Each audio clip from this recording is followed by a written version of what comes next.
नमस्कार दोस्तों, ये फोटो देख रहे हैं आप।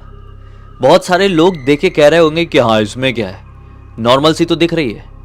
लेकिन सच बताना, अपने दिल पे हाथ रख के कहना, ये फोटो आपको लिटरली पूरी तरह से नॉर्मल दिखाई दे रही है। इस फोटो में दिखाई देने वाली औरत थोड़ी सी अजीब सी नहीं लग रही है आपको? सच बताऊं, ये थोड़ी नहीं, कुछ ज्यादा ही अजीब है। इतनी ज्यादा अजीब कि आपकी सोच भी वहां तक नहीं जा सकती। इस फोटो की खिंचाई में टोटल 3 लड़के शामिल थे। इसको खींचने के बाद उनकी जिंदगी में एक ऐसा कोहराम आया ना कि सुन के आपके दिमाग के परखच्चे उड़ जाएंगे। सच बता रहा हूं, भूत प्रेतों के ऊपर अगर आप विश्वास नहीं करते हैं ना, तो आज के बाद आपकी पूरी सोच बदल कर रह जाएगी। इस वीडियो को अंत तक जरूर देखिए, यह घटना थी ही ऐसी। 2015 के टाइम में झांसी नाम के एक प्रसिद्ध शहर में एक माताराम रहती थी, एक अम्मा जी रहती थी। ये अर्जुन नाम के लड़के की नानी थी। नानी अकेली नहीं रहती थी, नानी नाना दोनों साथ में रहते थे। इस पूरी घटना में, पूरी कहानी में हम इनको नाना नानी कह के ही संबोधित करेंगे। अर्जुन हमारे भाई जैसा हो गया। तो अर्जुन जो था भाई, अर्जुन झांसी से 75 किलोमीटर की दूरी पर एक गांव में रहता था। जब कभी भी गर्मियों की छुट्टी मिलती थी, अर्जुन जरूर अपने नाना नानी के पास जाता था। झांसी एक बड़ा शहर है और अपनी अपनी खासियत है झांसी की, तो ये छोड़ता नहीं था मौका। मतलब मम्मी पापा को जिद करके लेके ही जाएगा, भले ही मम्मी पापा को टाइम ना मिले। जब बहुत छोटा सा था ये, तब से ऐसा कर रहा था। अब सीन ये होने लगा था कि इसके मम्मी पापा भले ही टाइम नहीं निकाल पाते थे, इसको छोड़ के रिटर्न आ जाया करते थे, वहां पे रह लेता था और फिर इसका रह के हो गया, फिर उसको लेने के लिए जाते थे। अब इतना टाइम ये अपने नाना नानी के साथ स्पेंड करता था, झांसी में स्पेंड करता था, तो आस पड़ोस के मोहल्ले के लड़कों से इसकी यारी दोस्ती हो गई। और इन्हीं यारी दोस्ती में 2 इसके पक्के वाले दोस्त बने। एक का नाम था अजय और एक का नाम था अमित। कोइंसिडेंस देखो, ये सब ए वाले, अर्जुन, अजय और अमित, तीनों पक्के वाले दोस्त बन गए। अब तीनों साथ में बहुत खेलते कूदते, मस्ती करते, तरह तरह की बातें करते, कहानियां एक्सचेंज करते। जैसा कि मैं बता रहा हूं आपको, 2015 के टाइम पे जब अपना अर्जुन 12-13 साल का रहा होगा, तब वो फिर से नानी के घर पे इस बार गर्मियों की छुट्टी में आता है। और इस बार उसके ज्यादा दोस्त नहीं थे, पता नहीं, वो भी अपने कोई गांव में कहीं रिश्तेदारों के घर मेहमानी करने गए होंगे, गर्मी छुट्टी मनाने गए होंगे। इस बार अर्जुन को कोई नहीं मिला। इसको रहते हुए 3-4 दिन हो गए थे। 3-4 दिन बाद यहां पर आया इसका दोस्त अजय और अमित। ये दोनों ही कहीं आउट ऑफ स्टेशन गए हुए थे और किस्मत से दोनों एक ही दिन वहां पर पहुंचे झांसी में। तो अर्जुन बहुत खुश हुआ, आज ये लोग दिन भर खेले, घूमे, मस्ती किए। फिर शाम का वक्त आया, थोड़े थक गए, मोहल्ले के पीछे तरफ ही एक मैदान था, उसके पेड़ के नीचे बैठ के बात करने लगे। बात इनकी पहुंच गई भूत प्रेतों की दुनिया में, कि भूत प्रेत होते भी हैं या फिर नहीं। इतने में अजय क्या कहता है कि यार, मुझे तो ऐसा लगता है कि भूत प्रेत सचमुच में होते हैं। तुझे पता नहीं होगा, रात के 12 बजे के बाद हमारे घर के 2 घर आगे जो एक कुआं है ना, वहां से चीखने चिल्लाने की आवाजें सुनाई देती है, रोने की भी आवाजें सुनाई देती है। उस समय तक तो मेरे घर के सारे लोग सो गए होते हैं, आस पड़ोस के भी लोग सो गए होते हैं, लेकिन कभी कभी मैं पढ़ाई के चक्कर में जाग रहा होता हूँ तो मैं खुद वो आवाजें सुना हूँ। अगले दिन उठ के मम्मी या पापा से पूछा हूँ तो उन लोगों ने बताए हैं कि वहाँ पे कुछ गड़बड़ है, उस कुएं के आसपास भी मत जाना, दिन में भी नहीं जाना, रात में भी नहीं जाना, उससे दूरी बना कर रखना। मैं तो दूरी बना कर रखता हूँ क्योंकि मुझे यकीन है कि कुछ ना कुछ गड़बड़ है। जिस प्रकार की चीखने चिल्लाने की आवाज़ें आती हैं, उसे सुनकर कोई नहीं कह सकता कि ये किसी का मस्ती मजाक है। ये बात सुनकर अर्जुन और अमित कहते हैं कि अरे हो ही नहीं सकता, हम ऐसी चीज़ों के ऊपर विश्वास ही नहीं करते हैं। भूत प्रेत अगर दुनिया में होते भी हैं तो ऐसे ही किसी के भी सामने नहीं आ जाएंगे। फालतू चिल्ला कर क्या करेंगे, ऐसे ही थोड़ी चिल्लाते रहेंगे, रोते रहेंगे। उनकी आत्माएं होती है, वो भटकती होगी। हल्का फुल्का ऐसा अमित का मानना था, लेकिन अर्जुन तो बिल्कुल ही विश्वास नहीं कर रहा था। अमित ये सारी बातें कह रहा था कि चल थोड़ा सा मान ले, लेकिन ऐसी आवाज नहीं आएगी। मतलब समझ रहे हो आप, अजय पूरी तरीके से विश्वास करता था क्योंकि अजय ने आवाजें सुना था। अमित हल्की फुल्की विश्वास कर लेता था और अपना अर्जुन बिल्कुल भी ट्रस्ट नहीं कर रहा था। आखिरकार अजय ने कह दिया कि तुझे अगर इतना यकीन नहीं हो रहा है तो एक काम कर, रात के 12 बजे के बाद ये 12:30-1 बजे के आसपास घर में कुछ बहाना मार और बाहर निकल, चलते हैं कुएं के पास, देख लेना आवाज़ आती है कि नहीं। अमित ने बोला, तुम दोनों ही प्लानिंग बना रहे हो क्या भाई? मुझे भी चलना है, मैं भी चलूँगा। इनफैक्ट मेरे भैया का मोबाइल भी मुझे मिल सकता है। उस समय इतने एडवांस वाले मोबाइल नहीं चलते थे जैसे कि अभी चलते हैं, लेकिन हाँ मोबाइल थे, कैमरा सिस्टम था मोबाइल्स में। उसने बोला मुझे मेरे भैया का मोबाइल मिल सकता है, क्योंकि मेरे भैया रात में सो जाते पढ़ाई वढ़ाई करके, और जो मोबाइल है ना उनका मैं गेम खेलने के लिए ले लेता हूँ। कुछ भी घर पे बहाना बना कर रखूँगा, घर से बाहर निकल रहा होगा तो जेब में लेके मोबाइल निकल जाऊँगा, फिर जाएंगे, कुछ आवाज़ आएगी तो वीडियो रिकॉर्ड कर लेंगे, कुछ फ़ोटो तो खींच लेंगे, कुछ कैप्चर हो गया तो हो गया। तीनों बहुत खुश हो गए कि आज की रात तो बड़ी इंटरेस्टिंग होने वाली है, और इसमें सबसे बड़ा हाथ है अपने अमित का, क्योंकि अमित आज मोबाइल लेकर आ रहा है। उस उम्र में अपने पास मोबाइल होना एक अलग ही क्रेज़ पहुंचाता था। आज के टाइम पे तो इजी हो गया, लेकिन 2015 के टाइम पे मोबाइल बहुत एक्साइट कर देता था यार उतनी उम्र में। आपको खुद को पता होगा मैं क्या बता रहा हूँ। तो हाँ भाई, ऐसा होता है कि रात का इंतजार करने लगते हैं ये बच्चे घर पहुंचने के बाद, और खाना खाते खाते अपने अपने घर में क्या बहाने देते हैं कि ना हमारा एक दोस्त है, उसका जन्मदिन है रात के 12 बजे, उसके फैमिली वालों ने बोले हुए हैं कि उसको सरप्राइज केक का ऐसा शो करना है, सरप्राइज केक देना है। तो हम लोग सब लोग जा रहे हैं, पूरे मोहल्ले के बच्चे हैं, सभी लोगों ने मतलब तीनों ने मिलके अपने अपने घर में यही बहाना दिया। अर्जुन तो अपनी नाना नानी के घर है, नाना नानी ने बोल दी कि ठीक है बेटा। नाना नानी वैसे भी थोड़े बूढ़े थे तो इसको हर चीज़ में ठीक है बोल देते थे, और मेहमान ही करने आया है, इतनी क्या पाबंदी लगाएंगे नाना नानी। और नाना नानी को लगता था बच्चा हमारा बहुत समझदार है। खैर, अब होता ऐसा है कि रात के यही कोई 12:45 के आसपास ये लोग तीनों लोग अपने अजय के घर के सामने इकट्ठा हुए। अमित ने मोबाइल लेकर आया हुआ था। पहुंच गए उस कुएं के पास। कुएं के आसपास से कोई भी आवाज़ नहीं आ रही थी। वहाँ पे एक पत्थर था, ऐसा नॉर्मल सीमेंटेड पत्थर, उसमें बैठ गए और टाइम पास करने लगे कि आवाज़ अब आएगी आएगी आएगी। आधे घंटे बीत गए लेकिन आवाज़ नहीं आई। इन लोगों को लगा फालतू का बेवकूफ़ी पना है यार, बिल्कुल भी आवाज़ नहीं आ रही है। अजय को थोड़ा सुनाने लगे अर्जुन और अमित मिलके। कितने में किसी की सचमुच में बहुत जोर की चीखने की आवाज़ सुनाई दी। ये चीखने की आवाज़ कहीं और से नहीं, 100% कुएं से ही आ रही थी। ये तीनों लिटरली ना कांपने लगे थे, हाथ पैर इनके पूरे हिल गए थे। क्या रिएक्ट करे कैसे करे कुछ समझ में नहीं आ रहा था। कितने में अमित बोलता है कि चलो थोड़ा आगे चल के देखते तो हैं। ये तीनों उठे, एक दूसरे का हाथ पकड़ के कुएं की तरफ थोड़ा आगे बढ़े ही हैं कि अब चिल्लाने की आवाज़ सुनाई दी, जैसे कि कोई मदद की गुहार लगा रहा है और इस प्रकार से चिल्ला रहा है। इससे कहते हैं, किससे? अपने अमित से कहते हैं कि अमित जल्दी मोबाइल निकाल और कुछ रिकॉर्ड करने की कोशिश कर। अमित मोबाइल निकालता है, वीडियो रिकॉर्डिंग ऑन करता है, और वीडियो रिकॉर्डिंग ऑन करके ये लोग आगे बढ़ने लगते हैं। कुएं के पास बढ़ रहे हैं, लिटरली कुएं के बिल्कुल किनारे जैसे ही पहुंचे हैं तो नीचे से इनको छपक छपक छपक करके आवाज़ सुनाई दी, जैसे पानी में कोई हाथ पैर चला रहा है। रिकॉर्डिंग के साथ फ्लैशलाइट ऑन थी। नीचे तरफ देखे तो क्या पाए, एक औरत है जो डूबने जैसी हो रही है और वो चिल्ला रही है, मदद की गुहार लगा रही है। उसका पूरा चेहरा, पूरा शरीर मोबाइल के फ्लैशलाइट से दिखाई दे रहा था, पूरा पेल वाइट है, यानी कि ऐसा लग रहा है कि पूरे शरीर में खून ही नहीं है।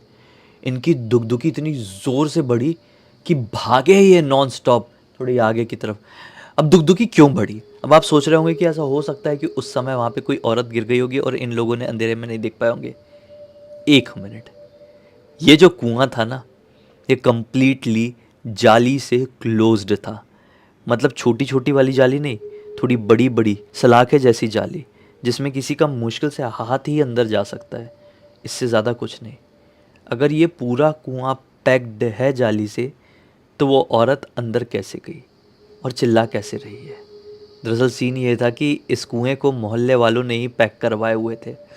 ये जो आवाज़ें आती थी रात बेरात, तो लोगों के बीच में दहशत बैठ गई थी कि इसमें भूतिया कुछ तो भी हो रहा है, इसलिए इसको जाली लगवा के क्लोज़ कर दिए थे। इन लोगों ने जो ये नज़ारा देखे तो इनकी लिटरली बहुत गंदी वाली फटी। ये भागे हैं अपने घर की तरफ नहीं, पता नहीं कौन सा दिमाग इनको छाया कि घर की तरफ नहीं दूसरी तरफ भागते। घर की तरफ भागेंगे तो पूरे मोहल्ले वालों को पता चल जाएगा और सीन शॉट हो जाएगा। दूसरी तरफ भागे। दूसरी तरफ भागते भागते ये एक सुनसान इलाके में पहुंचे और आसपास कुछ भी नहीं, नज़ारा बिल्कुल शांत है और इनकी जान में जान आई। थैंक गॉड हम पूरी तरह से ठीक है। अमित तूने रिकॉर्ड किया है ना, दिखा भला कैसी दिख रही थी वो जो कोई भी थी, देखते हैं। अमित मोबाइल की गैलरी में जाता है। क्या होता है, उसके मोबाइल में कुछ रिकॉर्ड ही नहीं हुआ था। जबकि फ्लैश लाइट जल रहा था, रिकॉर्डिंग की बटन दबाया था, कंफर्म 4-5 बार किया है। भागते भागते अर्जुन ने भी देखा है कि इसके मोबाइल की रिकॉर्डिंग चालू थी, लेकिन कुछ भी सेव नहीं हुआ। ऐसा कुछ सेव वेव करने का ऑप्शन थोड़ी होता है। रिकॉर्डिंग हो गई, स्टॉप करो, सेव हो जाती है ऑटोमेटिक। रिकॉर्डिंग इस केस में सेव ही नहीं हुई, मतलब रिकॉर्डिंग पार्ट दिखा ही नहीं रहा है। अब ये लोग डर गए, बोले ये क्या सीन है, ये कैसे हो सकता है। एक काम करे क्या, घर चल लेते हैं यार, अब कुछ ठीक नहीं लग रहा है। ये बात अजय ने ही इन लोगों से कहा। इन लोगों ने बोले कि ठीक है भाई घर चल लेते हैं। घर के रास्ते हम बढ़ने लगे, लेकिन इतने में अमित कहता अरे 1 मिनट रुको भाई, हमको एक भूत दिखाई दी। कुछ हुआ तो नहीं ना, सिर्फ दिखाई दी। कुछ इंटरेस्टिंग हुआ। जिंदगी भर हम ये किस्सा सभी को सुना सकते हैं, हम सबके बीच में हीरो बन सकते हैं, जैसे कि एक कम उम्र के बच्चे के साथ होता है। सबके बीच में बहुत सारे बच्चों को हीरो बनना रहता है, वैसे ही अमित को अभी बनना था। अमित ने बोला हमको भूत दिखाई दी, हमको कुछ नहीं हुआ। रात का वक्त हो रहा है, 1-1:30 बज रहे हैं। कब्रिस्तान चल ले क्या, पास में ही है, मज़ा आ जाएगा। वहाँ पे कुछ दिखाई दे दिया तो उसकी फ़ोटो वीडियो कुछ कर लेंगे, कितना इंटरेस्टिंग होगा। उसने इस तरीके से बोला ना कि एक बारी बोलने पर ये दोनों का माइंड ऐसा डाइवर्ट हो गया। बोले ये तो बेस्ट आइडिया है यार, कब्रिस्तान चल लेते हैं। कुछ दिख गया ना और कैमरे में कैप्चर हो गया तो भाई फेमस अपन तो। बस इन लोगों ने कर दी अपनी ज़िंदगी की वो सबसे बड़ी गलती। निकल पड़े हैं कब्रिस्तान की तरफ। कब्रिस्तान का गेट आज पता नहीं कैसे खुला हुआ था, नॉर्मली ऐसा खुला नहीं रहता है। ये अंदर घुस गए। आज कोई चौकीदार या पहरेदार भी नहीं था, रहा भी होगा तो उस समय के लिए इधर उधर हुआ रहा होगा। इंसान है भाई, नेचर्स कॉल, कुछ आए होंगे। वो अंदर घुस गए, थोड़ी ही अंदर गए हैं, उनको लिटरली ना धुआं या फिर फॉग कह लो, एक पेड़ के पीछे से वो निकलता हुआ दिखाई दिया। बोले ये अभी तो सब कुछ ठीक था, अचानक से धुआं धुआं कैसे निकल रहा है।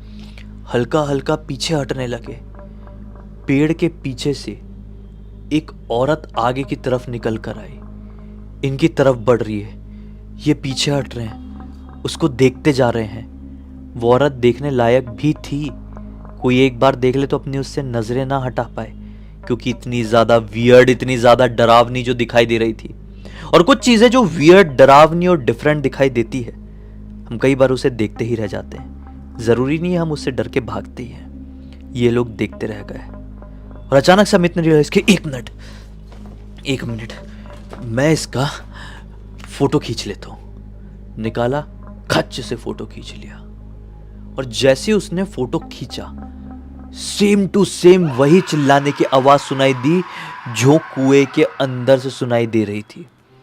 और ये भागे हैं अब घर की तरफ। भागते भागते इनको रियलाइज हुआ, शिट, वो औरत तो वही थी जो कुएं के अंदर दिखाई दी थी और गीली भी दिखाई दे रही थी। बाहर से हल्की हल्की रोशनी आ ही रही थी स्ट्रीट लाइट की, उससे इतना दिखाई दिया था इनको। अब भागे हैं, गंदा भागे। भागने के बाद अपने अपने घर पर पहुंच गए, घर पे जाकर सो गए। बोले बढ़िया से सब कुछ सेट है, कैमरे में कैप्चर हो गई भूत। अब क्या हुआ, अब अगला दिन निकला। अगले दिन नॉर्मली अर्जुन को नींद खुल गई, वो सब कुछ ठीक था। अर्जुन की जैसी नींद खुली है, उसे घर का दरवाज़ा खटखटाता है। कोई दरवाज़ा खटखटाया जाता है तो ये बाहर निकलता है, देखता है कि अजय की मम्मी है। अजय की मम्मी अर्जुन से कहती है कि बेटा ज़रा घर पर आना, तुझे अजय बुला रहा है। इसको थोड़ा डर लग गया कि पिछले रात की बात सामने तो नहीं आ गई, अब बहुत डांट पड़ेगी। ये फिर भी उसे घर पर गया तो घर पर पहुंचा तो क्या देखता है कि अजय को बहुत तेज़ फीवर है, 104 के आसपास का फीवर, बहुत तेज़। डॉक्टर आए हुए हैं और अजय इसको अपने पास में बुलाकर इसको कान में कहता है कि देख कुछ भी हो जाए, किसी को भी कुछ नहीं बताना है कि अपन लोगों ने क्या किए थे। पूरी रात वो चुड़ैल मुझे सपने में दिखाई दी है। पूरी रात ऐसा फील हो रहा था कि वो चुड़ैल मेरे साथ ही सो रही है। मुझे क्या क्या फील हुआ था भाई, मैं तुझे अभी बता नहीं सकता। बस इतना बताने के लिए बुलवाया हूँ कि अपन ने जो हरकत किए थे कल रात को, उसे अपने तक ही सीमित रखना, किसी को मत बताना, और अपना ध्यान रख। ऐसी उसने बोला है। इसने बोला ओके ओके बोल के घर से बाहर निकला ही है कि इसको एक दूसरे घर की तरफ थोड़ी भीड़ सी नजर आई। बोला यहाँ पे भीड़ क्यों दिखाई दे रही है, जाके देखता हूँ भला। उस तरफ कदम बढ़ा दिया। आगे जाते जाते समझ में आया, शिट, ये तो अमित का घर है। क्या हो गया, सब तो ठीक तो है ना। जैसे ये अमित के घर के सामने पहुंचा, अंदर से रोने की आवाजें सुनाई दे रही थी। इसकी धुकधुकी बढ़ गई, हार्ट बीट बढ़ गई। एकदम नजदीक पहुंचा। इसको समझ में आ गया कि अमित को कुछ तो हो गया है। इसका एक माइंड ये कह रहा था कि अमित को कुछ ऐसा हो गया है जो मैं सुनना नहीं चाह रहा हूँ, जो मैं समझना भी नहीं चाह रहा हूँ। और दूसरा माइंड कह रहा था कि बस अमित मर चुका है, तू एक्सेप्ट कर या ना कर। और अचानक से उसको दिखाई देती है अमित की मृत शरीर। जी हाँ, अमित की मृत्यु हो चुकी है। उसकी मम्मी सर पीट पीट के उसकी बॉडी के पास रो रही है। यह कांपने लगा और कांपते कांपते घर पर आ गया। इतना डरा हुआ था कि इसकी डर को देखकर इसके नाना जी समझ गए कि कुछ तो लफड़ा हो गया है। बोले बेटा सच सच बता, क्या हुआ है। मुझे पता चला जो लड़का तुम्हारे साथ खेलता था वो ख़त्म हो गया है, और तेरे दोस्त की, वो अजय की भी तबीयत ख़राब है बहुत। तुम लोगों ने कुछ गड़बड़ तो नहीं की हो ना, सच सच बताना। और अब फाइनली अर्जुन ने अपने नाना जी को पूरी बात बता डाला। नाना जी ने बहुत डांट लगाए हैं। सबसे पहले अर्जुन को पकड़े और फिर अजय के घर गए हैं। अजय की मम्मी को समझाए कि बोले इन लोगों ने क्या गलती की है, मुझे इनको मंदिर लेकर जाने दो। ये मंदिर लेकर गए हैं, एक बहुत प्राचीन मंदिर झांसी के। वहाँ पे जो पुजारी जी थे वो नाना जी के पहचान के थे। उन्होंने फिर पूजा पाठ किए हैं, ये दोनों को बिठा के सामने रक्षा कवच बांधे हैं इनको। उसके बाद घर जाने के लिए दिए हैं और बोले कि ज़िंदगी में कुछ भी हो जाए उस कुएं के आस पास भी मत भटकना। तब से लेकर आज तक अर्जुन गया तो नानी के पास झांसी, लेकिन कभी भी उस कुएं की तरफ पलटकर भी नहीं देखा है। पास में जाना तो बहुत दूर की बात। इस पूरी घटना की जानकारी मुझे किसी और ने नहीं बल्कि खुद अर्जुन ने इंस्टाग्राम पर लिखकर बताया। मैंने सोचा कि आप लोगों को बताऊं, इससे आप लोगों को एक बहुत अच्छी सीख और एक अलग ही जानकारी मिलेगी। इसी बात पे अब तक इस वीडियो को देख लिया है तो लाइक ज़रूर कर देना। चैनल को सब्सक्राइब करके बेल आइकन दबा के ऑल के ऑप्शन में क्लिक करना, क्योंकि इसी तरह के हैरान कर देने वाले खौफनाक वीडियोस डेली आप लोग के सामने लेके आता रहता हूँ। इंस्टाग्राम की लिंक इस वीडियो के डिस्क्रिप्शन बॉक्स मिल जाएगी, क्लिक करके डायरेक्टली वहाँ पर पहुँच जाना। और इसी तरह की कोई भी कहानी, टॉपिक या जानकारी आप लोग के पास भी है तो लिख भेजना। हो सकता है मेरा अगला वीडियो कल आपके हिसाब से बन रहा हो। तो चलिए कल फिर से मिलते हैं, तब तक के लिए बहुत बहुत धन्यवाद। आपका दिन शुभ हो।